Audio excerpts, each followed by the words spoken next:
दोस्तों, अभी हाल में जम्मू में एक मेडिकल कॉलेज माता वैष्णो देवी मेडिकल कॉलेज शुरू हुआ था।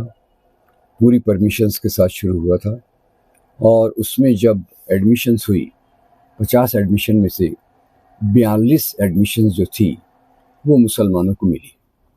ये जो बात हुई थी ये नीट के आधार पे हुई थी। कोई और उसमें क्राइटेरियन, कोई और उसमें मानदंड नहीं था।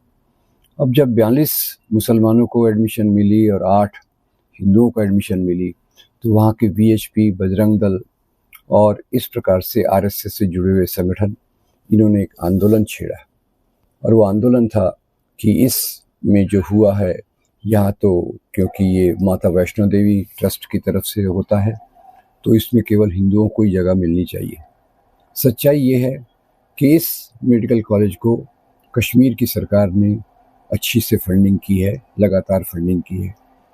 तो उन्होंने ये जो बात की तो इसके कारण, इनके आंदोलन के कारण जो मेडिकल काउंसिल जो कॉलेजेस को परमिशन देती है चलाने के लिए उनकी सुविधाओं को देखकर, तो उन्होंने इस कॉलेज की वैधता को रद्द कर दिया।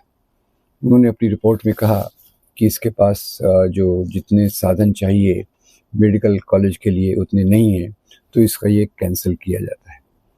तो उसके कारण ये जो 50 विद्यार्थी हैं उनका तो भविष्य अधर में लटक गया।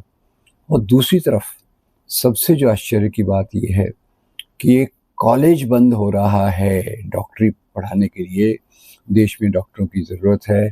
तो उस समय जो आरएसएस से जुड़े हुए संगठन, बजरंग दल और दूसरे संगठन थे, इन्होंने खुशी मनाने के लिए नाच किया, मिठाइयाँ बांटी।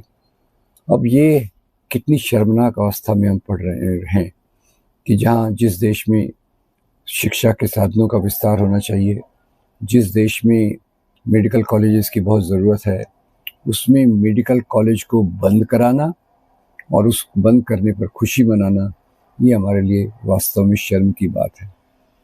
उम्मीद करते हैं कि भाई ये कॉलेज को फिर से मान्यता दे दी जाए और फिर से एडमिशन्स का सिलसिला जो नीट के आधार पे होता है, मेरिट के आधार पे होता है, उसको शुरू किया जाए।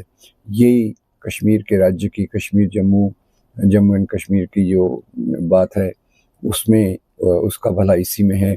और ये उम्मीद के लिए हम चाहते हैं कि सब लोग इसका साथ दें और सरकार पर इसका दबाव लाएं कि इस कॉलेज को फिर से शुरू किया जाए। धन्यवाद।